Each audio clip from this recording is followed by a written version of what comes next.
YouTube channel @educational platform में आज शिक्षा जगत से जुड़े हुए वैसे छात्र छात्रा अभ्यर्थी जिन्होंने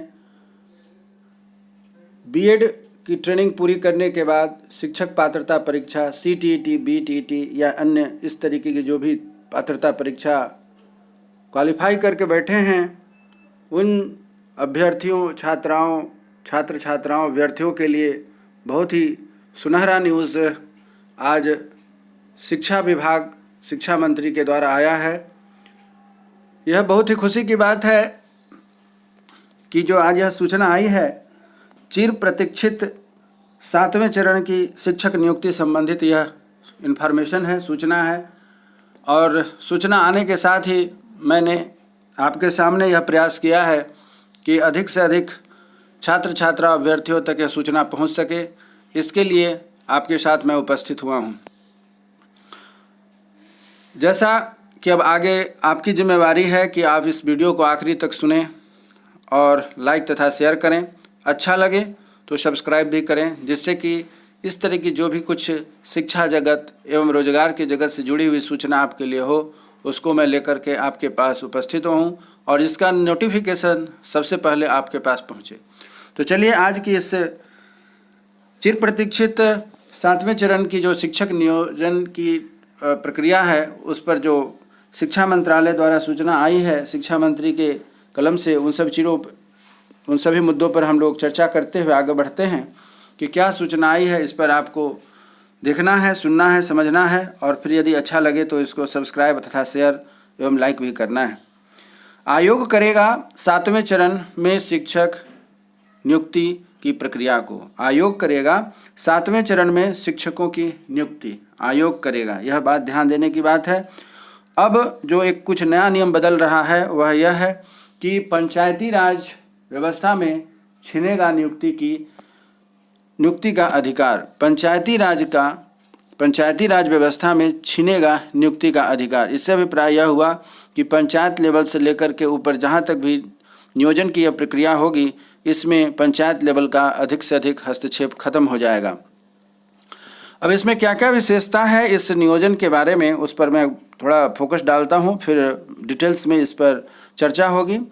इसकी जो मुख्य बात है यह है कि अब आपका ऑनलाइन करना होगा सिर्फ एक आवेदन। आप जब ऑनलाइन करेंगे आवेदन, तो यह अब केवल यहाँ जो आप देख रहे हैं ऑनलाइन करना होगा, इसका सिर्फ एक आवेदन, यानी कि पूरे राज्य के लिए आपको एक ही एप्लीकेशन डालना है। पहले जो होता था कि बार बार घूम करके यहाँ वहाँ हर जगह आवेदन डालने पड़ते थे, वह नहीं होगा। जब आप ऑनलाइन केवल एक ही एप्लीकेशन डालेंगे तो उससे क्या होना है, उससे यह होगा कि मेधा सूची, योग्यता और शिक्षक पात्रता परीक्षा के आधार पर बनेगी। ऑनलाइन जब आप एक ही जगह करेंगे पूरे राज्य में, तो फिर वहाँ पर क्या होगा कि मेधा सूची, योग्यता एवं शिक्षक पात्रता परीक्षा के आधार पर बनेगी। उसके बाद जो दूसरा इसका महत्वपूर्ण पॉइंट है वह यह है कि एक माह में बनेगी नई नियमावली। अंतिम रूप दे रहा है शिक्षा विभाग। 1 महीने में यह नियमावली बनकर तैयार हो जाएगी, जिसे शिक्षा विभाग बनाने में दिन रात मेहनत करके जुटा हुआ है। तीसरा जो इसका मुख्य पॉइंट यह है कि 9,222 जगह पर अब नहीं होंगी इसकी नियुक्ति पत्र जो मिलने की प्रक्रिया होती थी। पहले 9,222 की जगह अब मात्र 38 जिले नियोजन इकाई ही रह जाएगी। यानी कि पूरे बिहार में जितने राज्य है उसके अनुसार इसकी नियोजन की जो सेंटर बनेंगे वह आपके होंगे।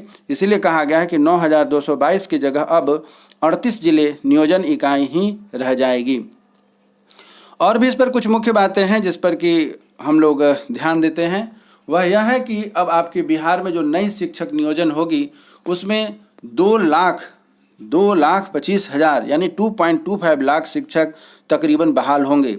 इस प्रक्रिया के तहत 2.25 लाख शिक्षक तकरीबन बहाल होंगे। इस प्रक्रिया जो 7वें चरण की बहाली होगी उसमें लगभग 2.25 लाख शिक्षकों की नियुक्ति होगी, बहाली होगी, जैसा कि शिक्षा विभाग से यह सूचना निकल करके आई है। यह सभी हम सभी जो शिक्षक बनने के लिए इच्छुक हैं, तैयारी कर रहे हैं, उनके लिए बहुत ही अच्छी सूचना है, खुशी की खबर है कि 2.25 लाख शिक्षक पूरे बिहार में नियोजित होंगे। चाहे जिनकी भी नौकरी लगे, जो भी नियोजित हों, उनके लिए बड़ी खुशी की बात है और हर्ष की बात है कि 2.25 लाख शिक्षकों की बहाली होने जा रही है।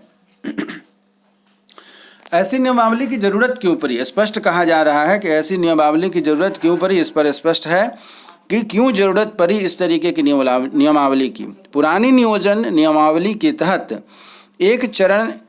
एक चरण के नियोजन में 2.5 से 3 साल लग रहे थे। ध्यान दीजिएगा, बहुत ही महत्वपूर्ण बात है। जैसा कि हम सभी बेरोजगार युवक इस इंतज़ार में रहते हैं कि भाई यह शिक्षा मंत्री बैठ करके सत्ता में आने के बाद कुछ नहीं कर रहा है, बैठ करके केवल दिन गिन रहा है, तो यह कहना बहुत ही आसान है, परंतु आखिर यह जो प्रक्रिया तैयार हो रही है, हमारे आपके जैसे बच्चों की खेल नहीं है। यह एक लंबी प्रक्रिया है जिसको कि बहुत मेहनत से तैयार की जाती है। इसी पर इनका कहना है कि पुरानी नियोजन नियमावली के तहत एक चरण के नियोजन में 2.5 से 3 साल लग रहे थे। इसके बाद भी बड़ी संख्या में पद रिक्त रह जा रहे थे और यही नहीं, नियोजन में कई तरह की गड़बड़ियों का शिकायत भी आ रही थी। इस चीज़ को ध्यान में रखते हुए यहाँ पर हम लोगों को ध्यान देने की बात है कि जैसा आप देख रहे हैं कि आए दिन जो यह सूचना मिलती रहती है, इस पर विशेष बात कही है शिक्षा विभाग ने कि पुरानी नियोजन नियमावली के तहत एक चरण के नियोजन में 2.5 से 3 साल लग रहे थे और इसके बाद भी बड़ी संख्या में पद रिक्त जा रहे थे। यही नहीं, नियोजन में कई तरह की गड़बड़ियाँ की शिकायत आती थी, जिसको लेकर के यह जो 7वां चरण के नियोजन में जो शिक्षकों की नियुक्ति होगी, इसमें जो समय लग रहा है, इसके लिए यह समय लगना वाजिब है। अब बात नेक्स्ट जो हम लोग आगे बढ़ रहे हैं वह यह है कि भाई अब शिक्षा मंत्री महोदय साहब का क्या कहना है, इस पर भी ध्यान देने की बात है कि इनका क्या कहना है। जल्द ही 7वें चरण की नियुक्ति होने जा रही है। वर्ष 2023 नियुक्ति का वर्ष होने वाला है। कोई अभ्यर्थी घबराए नहीं। कोई अभ्यर्थी से अभिप्राय यह है कि जितने भी रोजगार के योग्य अभ्यर्थी हैं, जिन्हों की बेरोजगारी तो है परंतु उनके पास यदि योग्यता है रोजगार पाने की, तो उनके लिए यह विशेष सूचना है कि वर्ष 2023 नियुक्ति का वर्ष होने वाला है। कोई अभ्यर्थी घबराए नहीं। महीना भर के अंदर नियोजन नियमावली आपके बीच आ जाएगी। जिला प्रशासन के नेतृत्व में बहाली होगी। किसी गड़बड़ी की कोई गुंजाइश नहीं रहेगी। यह कहना है हमारे शिक्षा मंत्री महोदय का। अब आगे बढ़ते हैं कि यह प्रक्रिया कैसे क्या है, इस चीज़ पर हम आगे बढ़ते हैं, जिसको कि आप ध्यान से सुनेंगे। आप चाहें तो हमारे इस मैसेज को पढ़ भी सकते हैं आराम से, जैसा कि मैं यहाँ पर आपके सामने लेकर के उपस्थित हुआ हूँ। आराम से आप इसको पढ़ भी सकते हैं। क्या कह रहा है आज का यह न्यूज़, आप इसको आराम से पढ़ें। राज्य सरकार 7वें चरण के तहत शिक्षकों की नियुक्ति आयोग के माध्यम से करेगी। यह जो होगी अब आयोग करेगी। पहले जो प्रक्रिया होती थी उसमें काफ़ी परिवर्तन हो रहे हैं, अर्थात अब जो बहाली की प्रक्रिया है वह राज्य सरकार 7वें चरण के तहत शिक्षकों की नियुक्ति आयोग के माध्यम से करेगी। नियुक्ति को लेकर तैयारियों की प्रक्रिया अंतिम चरण में है। नई नियुक्ति नई नियमावली के आधार पर ही होगी। नई नियुक्ति नई नियमावली के आधार पर ही होगी। 7वें चरण के तहत तकरीबन 2.25 लाख शिक्षक बहाल होंगे। कितने होंगे? 2.25 लाख शिक्षक बहाल होंगे। इनमें 80,000 प्रारंभिक जबकि शेष शिक्षक माध्यमिक उच्च माध्यमिक विद्यालयों में नियुक्त होंगे। 80,000 प्रारंभिक जबकि शेष शिक्षक माध्यमिक एवं उच्च माध्यमिक विद्यालयों में नियुक्त होंगे। शिक्षा मंत्री प्रोफेसर चंद्रशेखर ने शुक्रवार को खुद ट्वीट करके 7वें चरण की बहाली प्रक्रिया जल्द आरंभ होने की जानकारी दी।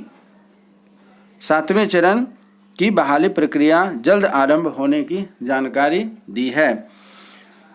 सरकार शिक्षक नियुक्ति प्रक्रिया में बड़ा बदलाव करने जा रही है। शिक्षक नियोजन का अधिकार पंचायतों व नगर निकायों से वापस ले लिया गया है। यहाँ बहुत ही महत्वपूर्ण बात ध्यान देने की है कि आए दिन यह खबर निकलती थी कि धांधली चल रही है, पक्षपात हो रहा है। तो इस व्यवस्था को दूर करने के लिए, शिकायत को दूर करने के लिए इस बार शिक्षक नियोजन का अधिकार पंचायत व नगर निकायों से वापस ले लिया गया है। पुरानी शिक्षक नियुक्ति नियमावली के तहत 9,222 नियोजन इकाई थी, जबकि प्रस्तावित नियमावली में नियोजन इकाइयों की संख्या जिलों की संख्या के बराबर अर्थात 38 रह जाएगी। जैसा कि ऊपर बताया गया है, पूरे बिहार में 38 जिले हैं और उसी जिले के अनुसार यहाँ पर नियोजन केंद्र बनाया जाएगा, अर्थात 38 जगह पर नियोजन केंद्र रहेंगे। अब अभ्यर्थियों को केवल एक आवेदन करना होगा, जबकि पहले एक अभ्यर्थी कई नियोजन इकाइयों में आवेदन करने को मजबूर होता था। शिक्षक संगठनों तथा अभ्यर्थियों ने सरकार से इस संबंध में गुहार लगाई थी। जैसा कि आप जानते हैं कि इन विसंगतियों को ध्यान में रखकर शिक्षक संगठनों, हमारे राज्य में कई शिक्षक संगठन भी चल रहे हैं, तो शिक्षक संगठनों तथा अभ्यर्थियों ने सरकार से इस संबंध में गुहार लगाई थी कि शिक्षक नियुक्ति नियमावली 2020 में कई बदलाव करते हुए शिक्षक नियुक्ति नियमावली 2023 बनाई जा रही है। इसे मंजूरी के लिए शीघ्र कैबिनेट में भेजा जाएगा। इसी आधार पर 7वें चरण की भर्ती होगी। यह थी आज की ताज़ा तरीन खबरें जो शिक्षा विभाग द्वारा निकल कर के आई है।